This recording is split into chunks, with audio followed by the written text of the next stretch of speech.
You okay? Yeah, I'm fine, thank you. Are you? Good. Yeah, I'm fine, thanks. Good. I know, you'll have to forgive my background. We've just bought a house that we're renovating, and I've tried to put different backgrounds on, you know, with the virtual things that you can do. Yeah. And you can't see me, they're just so white. All right. You've got this lovely papered ceiling and Don't worry. What you need is an imitation bookshelf that makes you look as though you're really intelligent and you read lots of books, don't you, Donald? Well, I probably need to spend a little bit more time learning how to put the backgrounds on, but yeah, this is the best that I can do. Maybe next time I see you, this room will actually be done and plastered and it'll look lovely. It could be worse. You could look as though you've got a tree growing out your top of your head. Well, I actually quite like it. It's a talking point. Well, yeah, I've got to get it changed so that it's a bit smaller, so it goes in the corner of the screen as opposed to directly behind me. But yeah, that's with my limitations that come as well. Yeah, I'm fine, thanks. You? Good. Yeah, not too bad, thank you. Good. Donald, meet Emma. Emma, meet Donald. Hey Emma, you all right? Hello. We have met before, I'm sure. Yeah, we will have done somewhere. Yeah. At some Primus event or a linear quarterly event in the past or something. It would probably have been Primus, because I used to many moons ago, well, not that many moons ago, I was an advisor for your move. So. All right, yeah, probably at did we meet at, what do you call it, one of the stadium events? Yeah, probably. Yeah, we used to go to Rico Arena. Yeah, that's right. Yeah. That's all a minute. Yeah, we'll just wait to see who else is going to join us.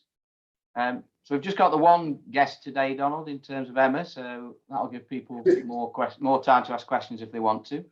Yeah, when I tried to come in there, Steve, it was a bit strange. I had to cancel out of it and come back in again. Right. It launched me into my own waiting room for some strange reason. Right. When I pressed your link. So I wonder if it's worth. Did you have any problems, Emma? No, came in straight away. Right. Because it is a little bit odd that no one else is.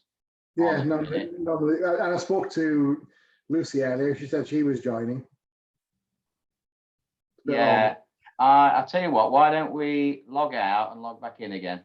Yeah. See what happens. Let's do that. I'll stop the meeting and we'll start it again. See what happens. Yeah, maybe worth it. All right. Oh, somebody's just arrived. Well, maybe we are okay then. Steve had any issues getting in because Yeah. Sarah's just gone on mute. Oh yeah. Sarah. Hello. Hello. Did you have any issues logging in? No. No. All right. Maybe we're okay then. I've got the links automatically saved in my Outlook. Yeah.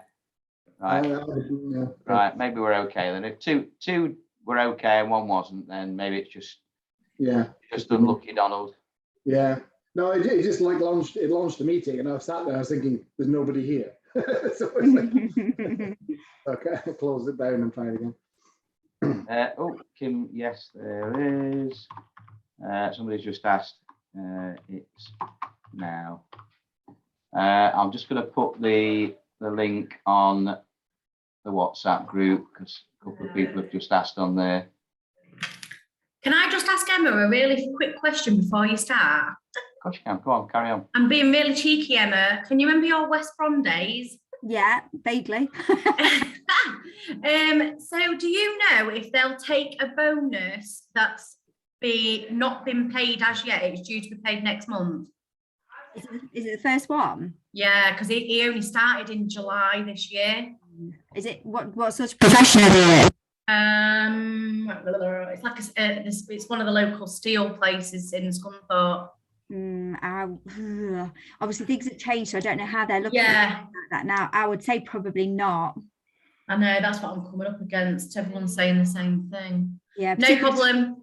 If it's his first one, obviously if you've got no track history, that's your problem, isn't it? Because obviously there's a bit of a reluctance, isn't there? And I've literally only got a letter from the employer confirming what the bonus is going to be next month. So everyone's either saying it's got to have been paid or they won't take it. So I just thought West Brom was my next call, and I just seen you and I was like, oh, I'll just think The problem is everybody's changed so much, haven't they? Or I don't know. It's What about Furness? Will they do it? No, definitely not.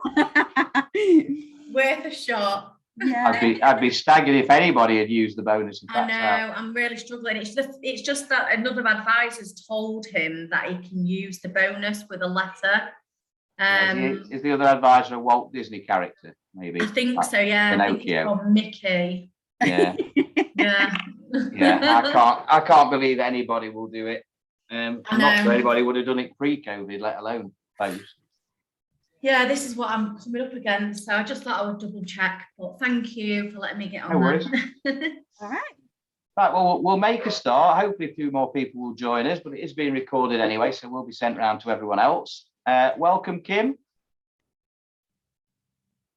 Hi, Stephen. Hiya. Hi, everybody. Hello. Kim and Sarah, you're more than welcome to stay and not show your face, but if you're not aware that you're not showing us your face, then just in case you wanted to. I don't know how to change mine. Well, you don't know how to change it? I don't even know how it's gone like that. All right. Well, there should be a bottom left-hand corner of your screen, a thing that says video. Just click on it. Start video. Oh, yeah. I thought I was bad with technology. Stick with me. I know lots of things, really, really difficult things to learn. I don't use Zoom very often. I don't use anything else. I'm doing face-to-face again now, so. Yeah, I am a bit, but not that much, to be honest. I used to spend that much time in the car. Here they are. And here's Ross. Hiya. Hi. Right, let's make a start then. So I guess this time is Emma Sain from Furness Building Society. Nearly said it. No, I'm not going to say it. So welcome, Emma. She's going to tell us all about Furness. I've had some good, positive experience, a couple of cases this year with Furness that have been really good. So are you talking? Do you want me to make the host? Have you got things to screen share with us?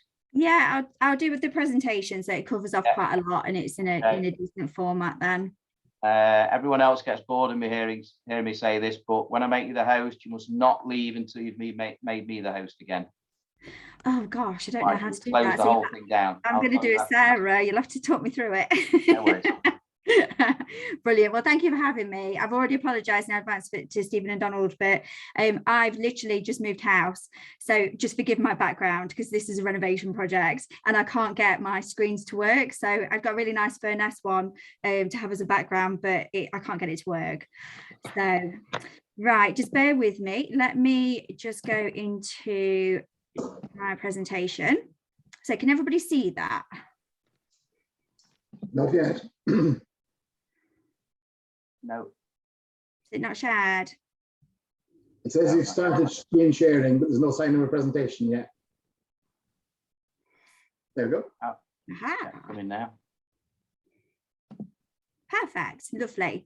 So hopefully this won't be too boring, but I know that with regards to the type of lender that the Furness is, we're not your bread and butter lender. So the chances are some of you will not have either heard of us before or you won't have used us, won't know any of our criteria. So this will just cover off quite a few points. So thank you very much for having me today. Obviously, my name is Emma. I'm the BDM that covers the Midlands region for the Furness. Now, we actually only have 3 field-based BDMs. So the Midlands region actually is huge. I cover from Sheffield all the way down to the bottom of Gloucester, across to Ipswich and across the other side of the country to Wales. So really is quite a big area. So it may be that you fall into our areas, but we're very easy to contact. So you've got access to us. There is access to the TBDMs at head office, and they're targeted to answer the phone within 30 seconds. You've got email facilities, so you can send us case profiles via email, and there's also live talk as well. So quite easy to actually get hold of, which is key for the type of lender that we are. So the Furness is a solution-based lender. We are a manual underwriter, so everything that we do is touched by a human being. However, the good news is that everything's online, so you haven't got to fill out loads of paper applications. We've got a really nice system. We've actually recently launched a new website, so affordability calculator, everything's on there, and it's quite easy from a broker journey perspective. But the reason why we emphasise the type of lender we are is, and the fact that we are manual, is that I would never recommend that you just chuck a case at us. So if you look on our lovely website and look for criteria, you will find very, very loose criteria. So the reason for that is because it's quite grey rather than black and white, and it's dependent on case profile. So it may be that you come to us with a case and you ask us a particular type of criteria question, but what we will do is we will push you for more information, because depending on what the rest of the case looks like will depend on whether we can offer you that criteria, or if we've got a little bit of discretion. So we would always say, pick up the phone. For how long it takes to get through to us, talk through your case, because ultimately it will either give you a really, really good broker journey so that when you actually get to application, it's going to go through, or we nip it in the bud to start off with so that you're not wasting any of the time. Obviously, I understand how much time it takes to place a case. So the process that we would always say is we have the facility to speak to underwriters up front. So what we would do is we would profile the case with you. It may be that it will fit absolutely fine. We tell you, yep, you can either go straight to DIP or straight to full application, but it could be that we need to speak to an underwriter. So we have the facility to actually do a pre-DIP dip.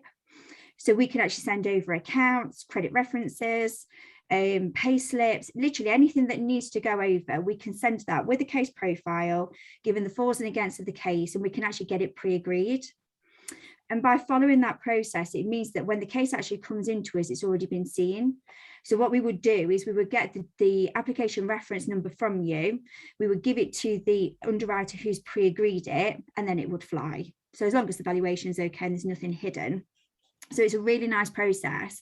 But what you're actually doing is you're doing the work up front. But again, I come back to the original thing that I said, is you're going to use those for a reason, and it's because you need a lender that is looking at common sense lending as opposed to it being very computer driven.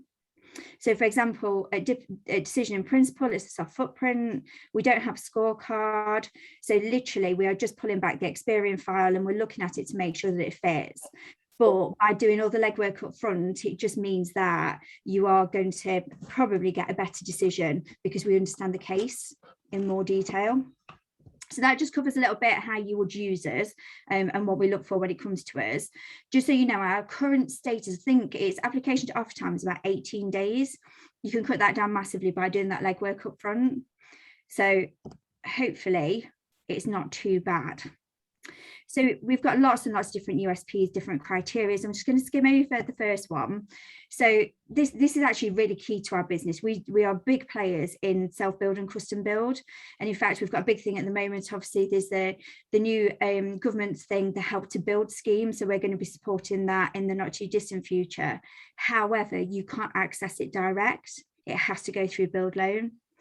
So ultimately, our criteria is the same.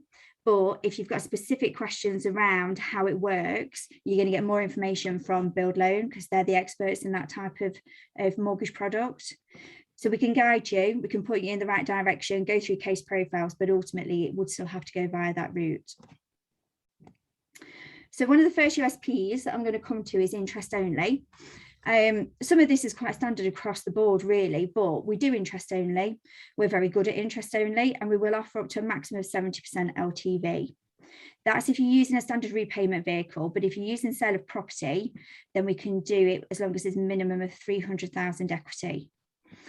300 is probably on the top end of the scale when you look at other people that do it. However, when we actually, because we increased that during the pandemic, and when we did increase it, we found that when looking at our book, there was actually very little business that came through on interest only that had less equity. So it wasn't too bad and we haven't seen a dip. We can do part and part, so you can do 60-10 split, so 60% interest only, 10% capital and interest. But the key thing really with our interest only proposition is that we have no minimum income. And when we're looking at affordability, we are looking at it based on interest only. So for example, when I worked at West Brom, they did interest only very well, but their calculator would still look at it on worst case scenario, whereas we don't. We are literally looking at it as an interest only mortgage. Now, our biggest USP by far, and I rant and rave about this all the time, is how we look at self-employed.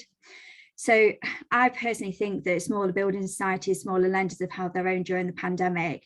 And I think that we've really shone through when it comes to looking at self-employed, particularly on your limited company directors.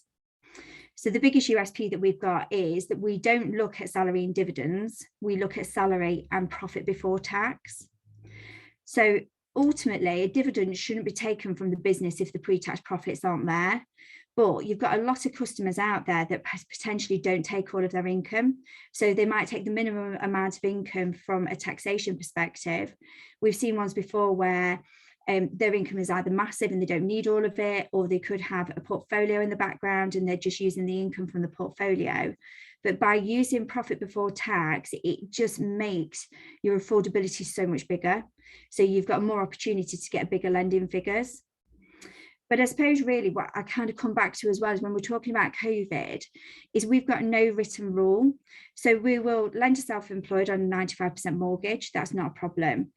If they've taken a government bounce back loan, it's not a problem. If we've got a decline in profit, it isn't a problem. We just need to understand what's happening with business. So SA 302 is no good to us at all. When we're looking at accounts, we won't accept anything if it's more than 12 months old. So we are looking at really up-to-date figures. But the key thing is and again, you sometimes having a really good relationship with the accountant is good. We're looking at how has the business coped? Have they taken the bounce back loan? How have they used it? When they start paying it back, is it going to affect the figures massively? Have they returned to pre-COVID sort of levels? So we're just going to ask questions about how that company is operating. But I did a case probably a good few months ago now. They'd had £500,000 business interruption loan, and we still did the case. It wasn't a problem. We just needed to understand the bigger picture of it. Now, it does say in here that we may consider most recent year's income. I'm going to caveat that, and you can see there it says with 6 months management accounts. We do tend to ask for management accounts anyway, dependent where you are in the tax year. So if you've got somebody who's got the typical year-end March, then we probably would ask for a minimum of 3 months business bank statements, and we would ask for management accounts just to show that the trend has continued and that that income is sustainable. But where you've got the scenario where you've got 6 months management accounts that back up last year's figures, it may be that we'll be quite happy to use that rather than averaging 2 years. So again, it's quite difficult because I make things sound woolly, but it is very much dependent on case profile as to what we will do. So if we've got big fluctuations in figures and we're not overly comfortable, the underwriters might be insistent that we do a 2-year average. But if we can really see the merits of the case and there's a lot going for it, that's where we tend to have more flexibility. But the key thing is the underwriters are really experienced in reading accounts and complex incomes. So whatever we throw at them, I mean, I've sent a pre-dip inquiry over today and it was absolutely massive. I'd got more, one of them was self-employed as a sole trader, the other was a limited company director. We got a dip in income. They were house builders, so we couldn't see any sustainable income because the properties hadn't sold. So all that is being assessed before it even comes in as a dip. But obviously that's what we're here to do, try and find solutions for your borrowers. So one of the other big topics and subjects during the pandemic has been around holiday let. And again, it's funny because I kind of feel that we found our own USPs. So we had them before, but some of them have become more highlighted as we've moved through and come out of the other side of it. And obviously with staycations and the lack of foreign travel, holiday let has just been prime business. And you've probably heard a lot about it. You've perhaps done some yourself. But from our perspective, holiday let is really, really good business. So what we tend to find is that from a margin perspective, that's brilliant. But we do get a really good type of client who tends to go for a holiday let, and the arrears book's very, very low. So from a lender perspective, really good business. Now, the difference with us on holiday let, and this transfers into buy-to-let business as well, is that we actually assess everything on affordability. So yes, we will use some of the rental income, but ultimately it's a little bit like, not even top slicing, it's like whole slicing. So we're looking at your client's circumstances and we are going through an affordability calculator, which will ask their cost of living. But this tends to fit really well for certain types of client. So particularly if you've got people buying at a higher value, the way that we assess and underwrite is really good. So your ICRs, your 145% at 5.5%, we're not interested in. We're literally looking for minimum income of 30,000. We will let the clients use the property for up to 90 days per year, happy with Airbnb, minimum property value is 125, but like I say, on this, it is very much about your client's circumstances. So yeah, and at the moment the product's priced up to 500,000, but we do have capacity to go up to 750,000 on a holiday let if you're ever fortunate enough to land a really good one. But we have the flexibility again just to squeeze a little bit more out of criteria if we wanted to. But this is really, it's been a real key sort of niche for us as we've moved forward. And again, just kind of moving into the buy-to-let side of it, it runs the same. So what we tend to find is because of the way that we're assessing things, and on both holiday let and buy-to-let, there is a gap in the calculator where you can put your anticipated rental income. So on your rental income, the calculator automatically uses 50% in order to boost affordability. So we do use some of the income, but where we fit really well, particularly on your buy-to-let, is for higher rate taxpayers, for people who are adamant they want to buy a buy-to-let in an area that's perhaps not got a very good yield, or for somebody who's owned a property for many years, they've got really good tenants and therefore they've not increased the rent. So where it doesn't fit a typical route of going down your ICRs, that's where we tend to be able to kind of mop up from the other side of it. But obviously your client doesn't need to have a little bit of income themselves. So as you can see on here, we've got for a buy-to-let, it's a minimum income of 20,000 as opposed to the 30 on holiday let. On both sides, we do need applicants to be owner occupiers. So again, we have a little bit of flexibility in that if you've got somebody who is perhaps in tied accommodation. I've had one before where they've sold the property because they've moved in with a partner and they were already homeowners and wanted to buy a buy-to-let or a holiday let. So there are certain circumstances. People who live in London, obviously it's quite expensive to live in London. So if they're in rented, where they want to buy a buy-to-let somewhere else in the country, again, we can consider that. So let to buy scenario, absolutely fine, but we will also do regulated buy-to-lets. So this was, I think it was last week, I think virtually every inquiry I had was around a regulated buy-to-let. The only thing with the regulated buy-to-let is it does have to fit almost like a second resi. So we don't, that's the only scenario on buy-to-let that we don't use the rental income. So it must be affordable on a residential calculator, but obviously they can have it as interest only. So a regulated buy-to-let is still a little bit cheaper. Maximum LTV across the board at the moment is 75% on both holiday let and buy-to-let. Watch this space there because I reckon that might change soon. Joint borrower sole proprietor, it's a difficult one, this one is. The reason why I say I don't think it's our strongest suit, however, we do get some fantastic cases through. So the reason I say it's not our strongest suit is because we do need the joint borrowers to have a minimum income of 50,000, but that can be joint. So let's say, perfect example is parents supporting children. I've had one this week where it's been sister and brother-in-law supporting, and we've been fine with that. So the people supporting the mortgage, joint income of 50,000, absolutely fine. And the good thing is we can put 4 applicants on. Now that is actually across the board. So even if it was just a residential purchase, we can still have 4 applicants on. So if you've got multi-generational purchases, but on here, we can use the 4 incomes as well. So for example, we always publish what our income multiple is. It's 4.5 times income.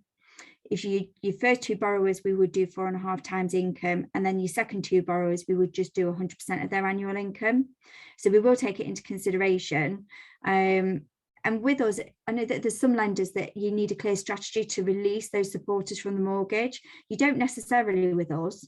So we obviously need to understand the profile and everything, but we will look at it with open eyes. It's not going to be one of those things that we need to prove and evidence that they're going to be able to take them off the mortgage within the first, say, 3 to 5 years. We will go up to 95%. So again, it's another kind of niche for us in the fact that we'll do high LTV on it, but just be wary, it is down to age as well. So the one that I did earlier in the week with siblings was absolutely perfect because we didn't have an issue with age. We did a 34-year term. Obviously, when we're looking at parents, we are capping out at the oldest applicant's age. And when we're using earned income, we will only go to age 69. There are some scenarios where I can possibly stretch it to 75, but invariably it's 69. If we've got a pension income, we will go to the age of 80. So again, it's just trying to tweak it and see how we can get that one to work. But the fact that we do 95% lending is really, really good.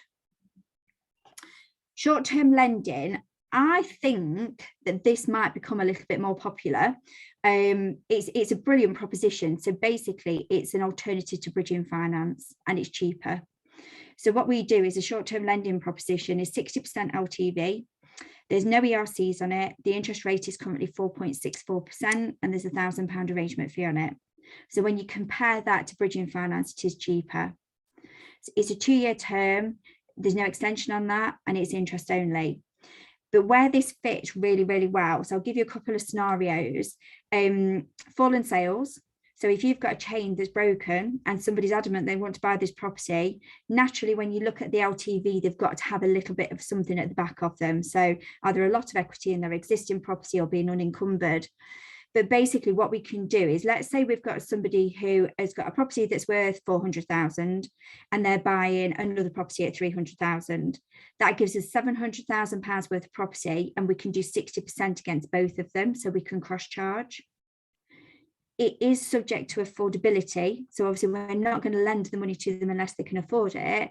But sometimes this can save chains, and we know we're going to get that money back. It could be within a week. On average, we hold the mortgage for about 7 months. But the whole idea is that we know that it is a short-term solution, but also it can help bridge a gap for your clients.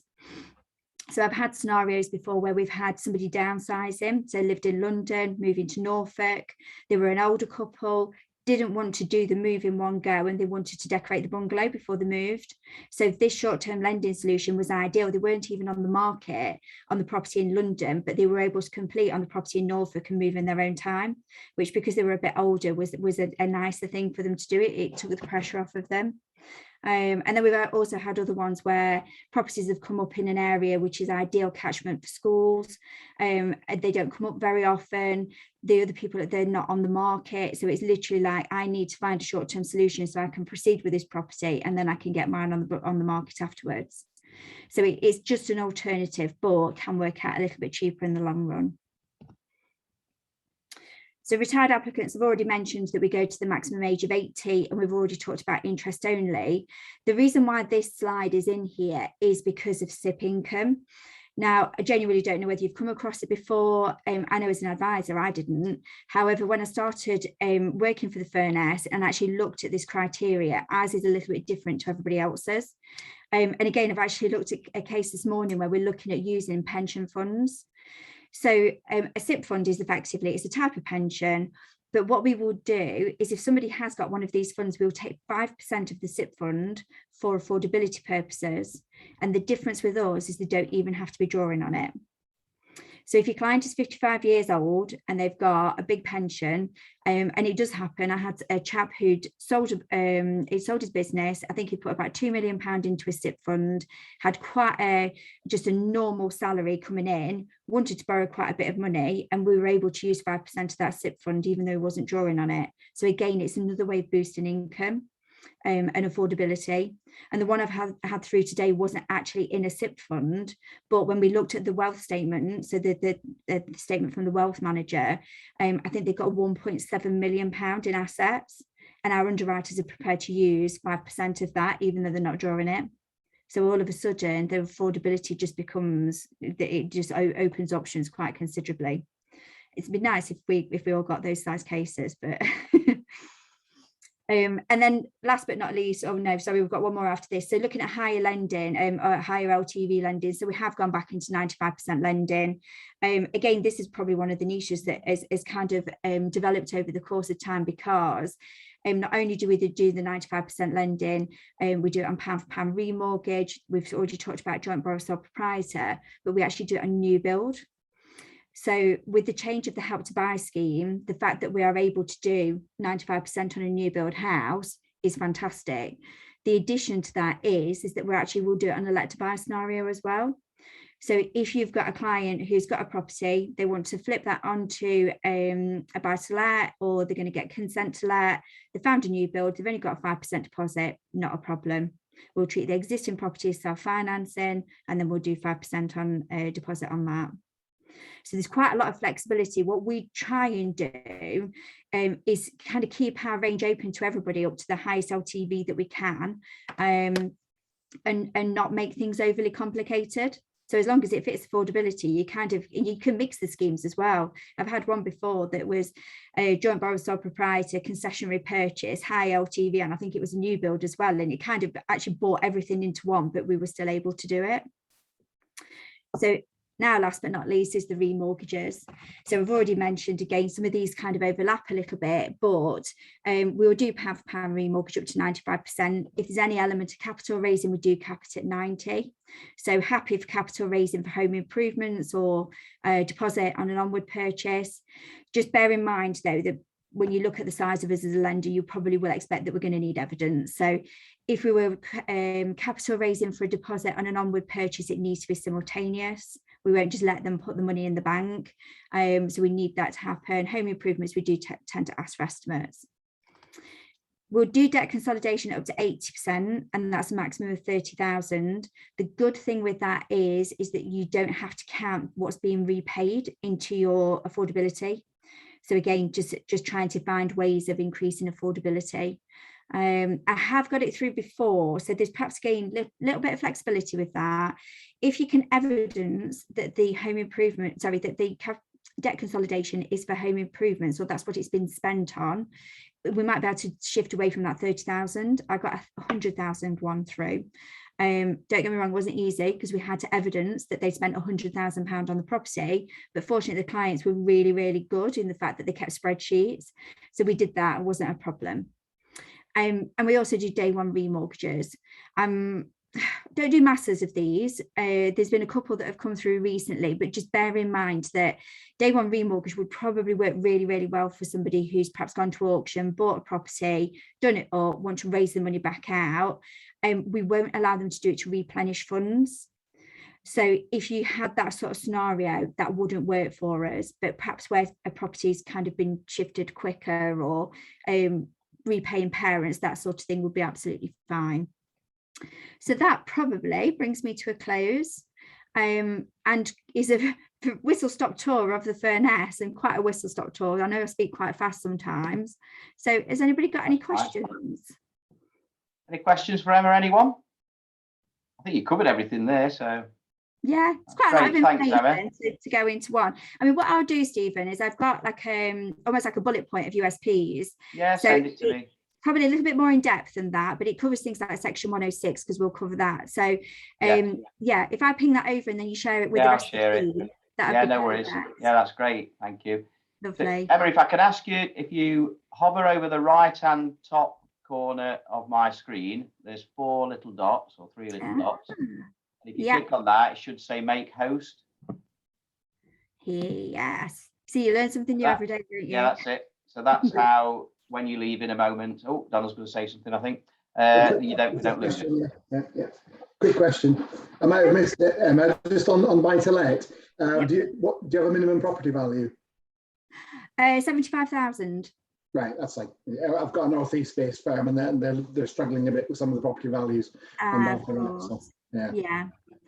Yeah, no worries at all. Well, I'll ping that over so that it can be shared with everybody. And then obviously if anybody's got any other questions or anything, like I say, we're dead easy to contact, easy to find.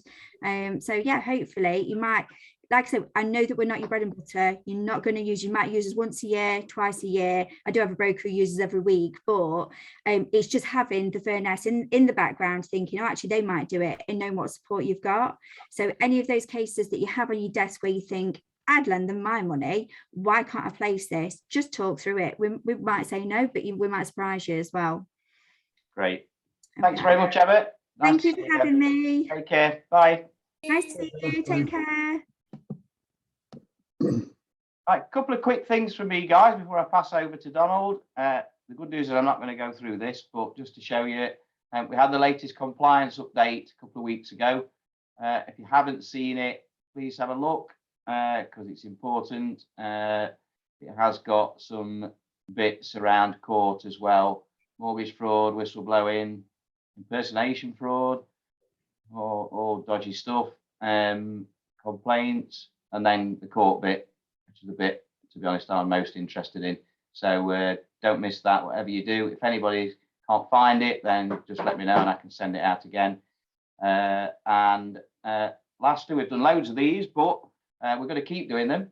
You'll find that Donald and particularly Dave will start getting more and more involved, and especially in terms of guests and things. So we have got some exciting guests coming up, particularly from other parts of Primus. But we have got some face-to-face. So just a reminder, 24th of November in Coventry and 25th of November in Wetherby. I've also asked Lucy to speak to the venues just to see if there's any chance of any accommodation. So once she comes back to me on that, I'll let everybody know, because I certainly, sometimes you can learn just as much, if not more, sat in the bar as you can during the meeting. I'm sure we'll learn loads in the meeting, Donald, but we can learn just as much in the bar, especially when loose tongues start. Then people might start giving up some of the secrets. So that's enough from me. Donald, over to you. I'll make you the host, he says. There you go. Thanks, Steve. Yeah, and well done, finalist year 2 in the Mortgage Introducer Awards, isn't it, for yourself? So yeah, I'm more pleased this year, to be honest, because I think it was the competition seemed to be harder and there were more votes. So anybody who did vote for me, thank you. I've got to sit down early next week and make some sort of submission to see if I can knock Kate McTurnan off her perch, which will be something. But anyway. Yeah, oh well. Best wishes on that one. So, thank you. Right. Hi guys. Just going to give you a bit of a business update from around the network. And before I do, it's because it's linked into the lending side and so on. Just through my other work, working within the regions and so on, had an unfortunate situation in the last sort of week or two where somebody has been panel removed by Skipton Building Society, and he is finding it career ending, basically, because he worked pretty much on his own. And we investigated. Craig West was involved in investigation and so on of his cases. And what's apparent is it's not necessarily fraud. In fact, Craig was trying to say, well, to possibly identify fraud, if we're honest. What it was he wasn't responding to the lender's requests. So he submitted a case in, and when Skipton came back and asked for sort of further information or tax proof or whatever of income and so on, he ignored the requests. And there were about 7 or 8 cases over a period of a few months or whatever. And he placed a couple of them elsewhere and got mortgages fine. So clearly no issues in terms of fraud. But because he ignored the lender's requests, they've turned around and gone, we don't want to deal with this guy. We suspect that he's tried us out, as it were. And when we've asked him a question, he's ignored us and gone somewhere else.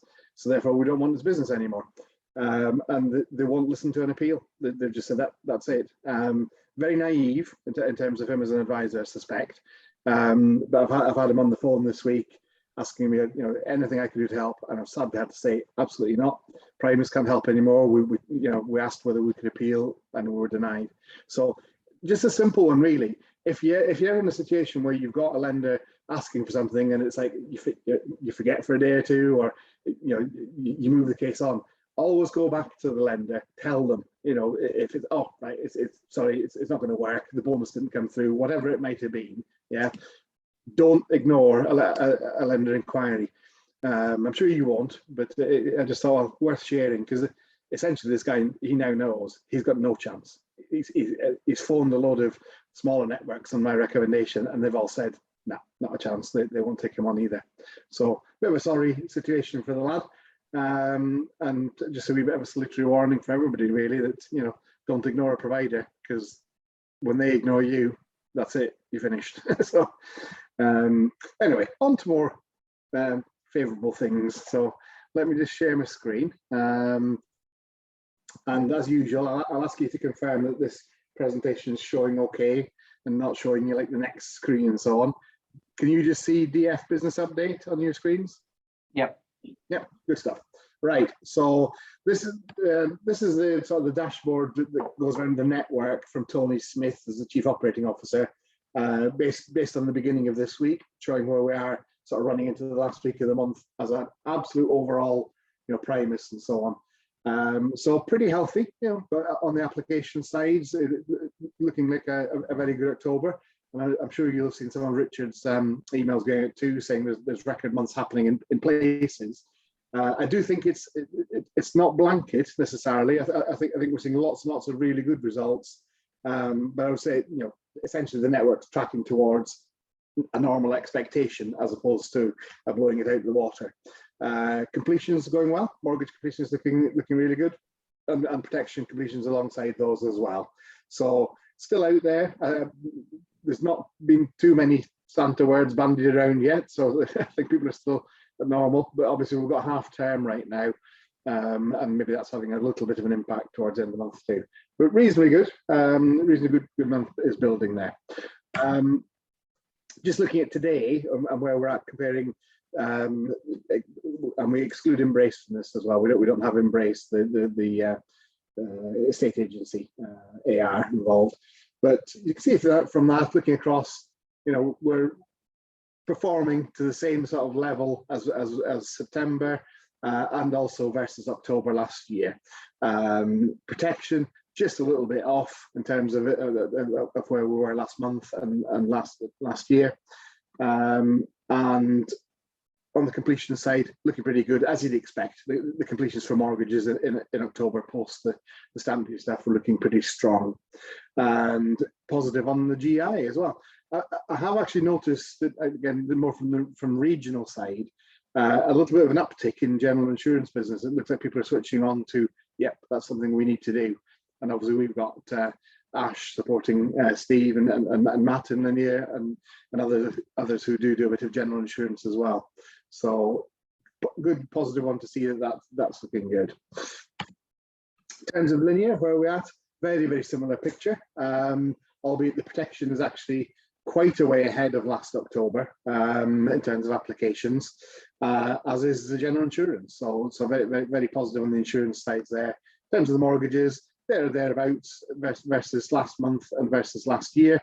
And Kate McTurnan's figures would have been in last year, Steve, not there anymore. So we're obviously working away well.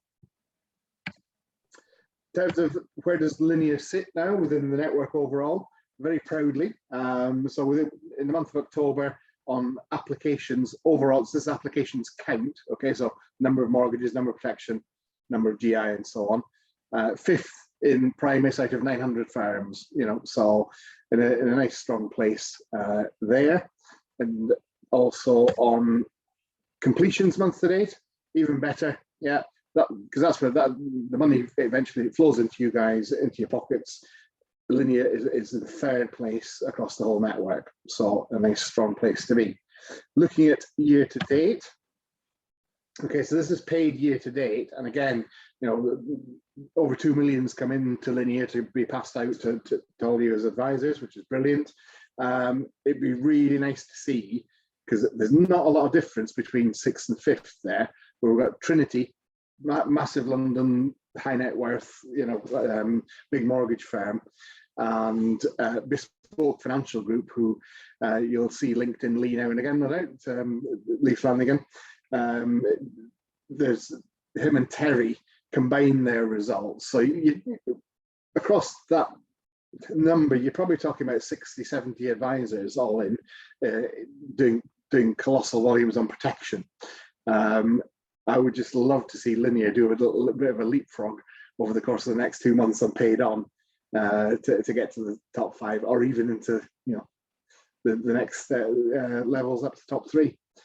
Because it'd be great to pass Heron, because that's Richard Coulson's son's business. So anyway, we shall see.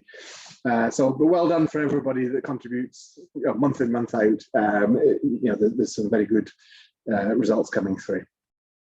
So let's have a little quick look at the advisor table from this morning. So if I close that off and restart my share. There we go. Can we all see that? New share. Yep. Yep. Does that come through? Yep. So some very strong performances. Obviously, top of the table there, we've got Diane and Matt, and Kylie Ann also over the 20,000 mark. various advisors who are here, for the long term, and also ones that are moving through and going on to have their own appointed rep firms. But generally speaking, just a very strong performance across the piece, really. I know that Kylie Ann's team aren't here today, but Lauren needs to get her missing data sorted out. Just Lucy mentions this whenever she sends out the tables, but whenever you see on this table missing data, basically it means that whatever business that you've written over here is not going to add to your figures over on the far side, and it'll be a simple enough thing. It'll be something that you haven't done on Toolbox that makes that number tick through into the management information. So always keep an eye on that. If you see a number in the missing data column against your name, then there's something on Toolbox that needs fixing to get that to come through. But great to see. It's not bad for Matt, is it? 22,500. Andy's got some missing data. Yeah, I'd take that every month. It could be challenging Diane there at the top. But if we look at, I'll just give you a quick look at the year to date as well, because I think it's worth having a look, because we do have a number of advisors now that pass through Linear onto, as they go onto their own firms. So it's great to see, that actually for the whole year, from January through to now, well-established names, people that have been around Linear for a good long time. Our very own Steve there, very proudly sat with over 150,000 they've written. Yeah, the top four are basically, they've been around with Linear for quite some time. So even Alfie's becoming part of the furniture now.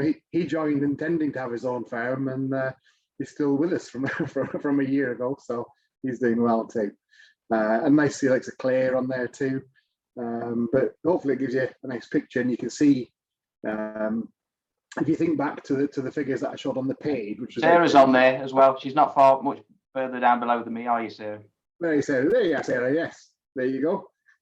Having a busy old year too. So, actually written in the year, there's like £3.4 million of the value. What we're showing on the other screen as paid through, the 2 million, wouldn't include, for example, the broker fees that you charge, and that doesn't appear on that other paid table. But what that tells me is, right, so there'll still be a healthy amount of business in pipeline to pay through between now and year end. So just, you need to keep an eye on things like suspense, keep an eye on any customers that you've got out there that are, you've done the mortgage, it's offered, they're moving in, and there's maybe protection to go on, or there's GI to put on.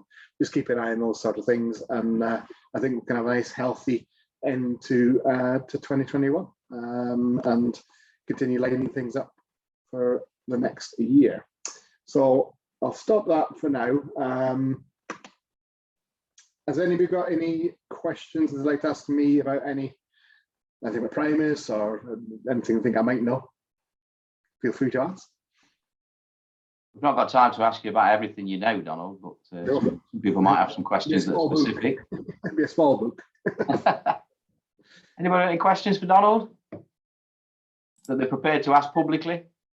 No. You got lightly there then.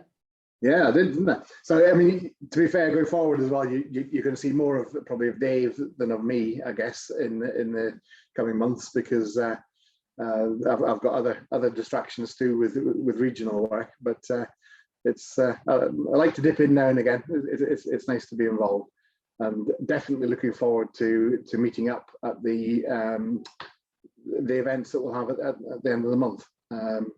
It's been a long time since we've all been together. I think it was probably January 2020, Steve, I think would be the last one. Yeah, that was the last one, wasn't it? So yeah. Nearly 2 years. So yeah, my hair hasn't got any lighter or darker, I should say, since then, I have to say. So, but, no, it'll be good to meet up with Neil's looks a bit longer actually than last time I met him face to face. Got something growing in there, Steve. Yeah. I think I need a haircut, as my daughter would say. I think you need a taller chair, Neil, as well. I don't know what's happened to it. This camera's, I've got a new laptop and I'm trying to transfer it all over. This camera's decided it doesn't like to work anymore. So you need to put a book under your laptop. Are you in Fraser's office, Neil? He's behind me with a couple of clients, yeah. When he comes out, tell him to get his blooming suspense done. Yeah, I've already done it. You've done it. Yeah, I've already had a chat with him and sorted him out. So yeah, he promised me the other day he'd do it, so he's gonna. Good stuff. Excellent. Can I just ask a question back? I'm not asking any questions. Sarah, this is for you. This question. How's things going at Bella Homes? What does the property market feel like at the front end there within the agency? It has been quiet only literally like the last week or so, but I mean, I've still got clients missing out on houses because there's just multiple viewings. I've noticed in my area anyway, a lot of the houses are obviously higher pricing as well. So it is still busy. It's just not been as busy this last week or so. It has been half term though, in fairness as well. Yeah, more than likely, yeah. But Yeah. yeah, Rob, I mean, our valuer, he's out every day. We've had literally about 6 new instructions come in the last couple of days. So there's still plenty of stock there. It's just that there's not enough supply for the demand we've got. Yeah, and so the ones that are coming to the market now, I'm presuming they're not. Are they thinking they'll sell before Christmas or? Yeah, well, we don't know if we'll get them through before Christmas just because of the solicitors. But I mean, we're bringing stuff on, and literally within an hour we've got 12 viewings. Aye. So we're capping viewings at like 10 to 12. I'm working with them really closely so I can get my clients in before anyone else. I mean, are they insisting on getting approvals in principle and so on if people are needing mortgages? Yeah, they are, but a lot of the agents in my area have slipped a little bit and they're allowing people to go without them. But my firm, we're still saying you've got to be ready to go because otherwise there's just no point. It's too busy. So it is still really busy. Right. How about you, Kim? How are you finding things? Well, you've just started with Linear, but how's things going for you? Yeah, fine, thank you. Yeah, just finding my feet a little bit still, but yeah, I've put a few cases through, so hopefully I have some money at the end of November. That would be nice. It's taken a while for stuff to get sorted, so yeah, the kids might be able to get Christmas presents. If there's any in the shops, obviously. Yeah, true. I'll do my usual Christmas shopping on Christmas Eve, probably. That's standard. Far in advance as that, yeah, good. Actually, you pick up some good bargains, actually, to be fair, if you do your Christmas shopping. I always find Boxing Day sales are brilliant, personally. Exactly. No, it's fine. Everything's fine, thank you. Okay, are you on the WhatsApp group with the Linear advisors now? Yeah, I am. Yeah, keeping up to date with that. So yeah, that's great. Really, really helpful. Thank you. Good stuff. All right. Right, Steve, I'll stop asking questions and talking now. That's all right. Ask as many questions as you like. Right. Anybody else got anything they want to add? I did say come on to tell us about a success story or have a question. So, Neil, you can go first. Ross has successfully negotiated towards his honeymoon. Yeah, tell us about your honeymoon then, Ross. Where are you going? You're on mute, mate. You're still on mute. Still on mute. Blackpool. Blackpool, get out. We go to the Maldives at the end of November. So Fabulous. Yeah. Obviously paying you too much money. Mind you, had plenty of time to save up for it, haven't you? When's the last time you went abroad? Pardon? When was the last time you went abroad? Oh, 2 years ago now. Yeah, there you go. So plenty of time to save up. So maybe it would have been Blackpool if you hadn't had COVID and been able to save up. I know, it was touch and go for a while. Neil, come on, tell us your best success story of the last few weeks. Well, I've been doing a lot of work with the Viva through Embrace and stuff, and it's just you've probably seen the figures that are coming through, and it's great to actually help people who have been knocked back and declined for simple issues, basic like height weight ratio, type 2 diabetes. I've just picked up 6 leads today, and 2 of them have already. I know where I can place them, and I've had a chat with them already, and they're so thankful that you've actually they've found somebody that can actually, who is willing to take it on and actually take them forward. So that's been a really good for me over the past couple of weeks, really doing that sort of thing. Obviously, I'm still helping Fraz sort his lot out. We've done a few this week.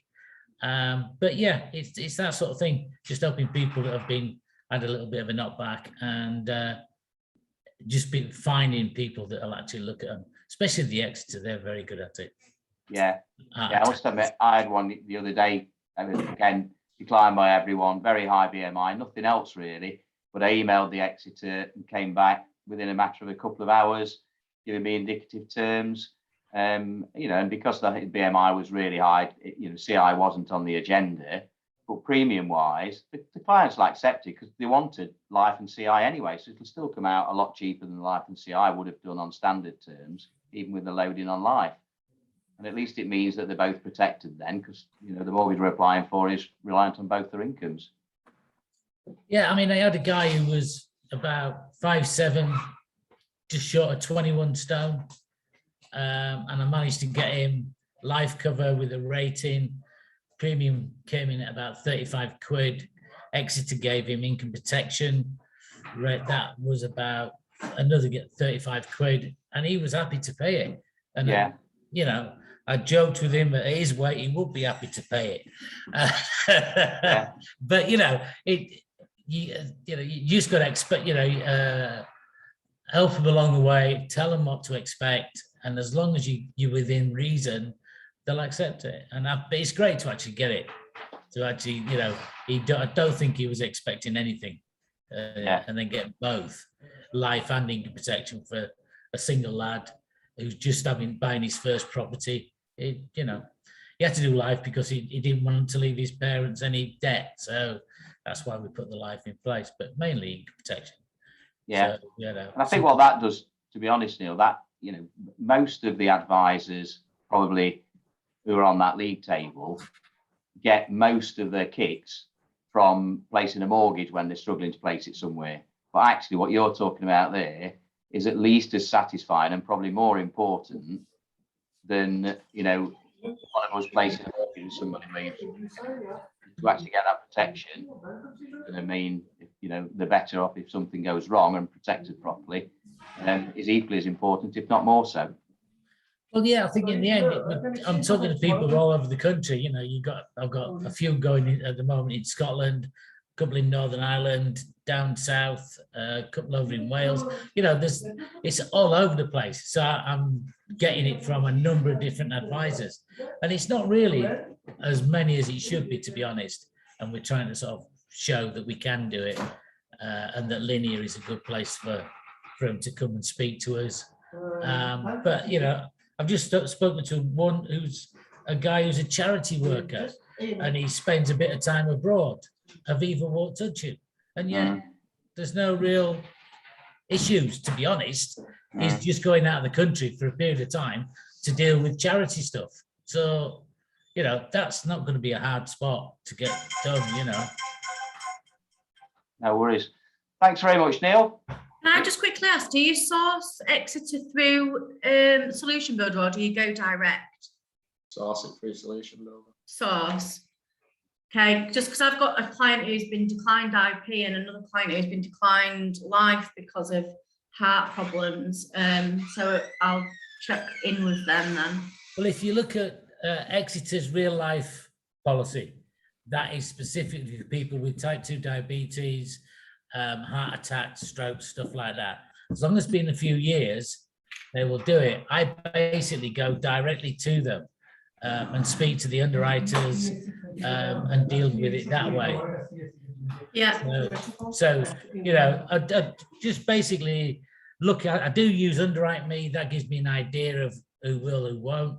But then I'm learning all the time about who is going to look at it and who isn't.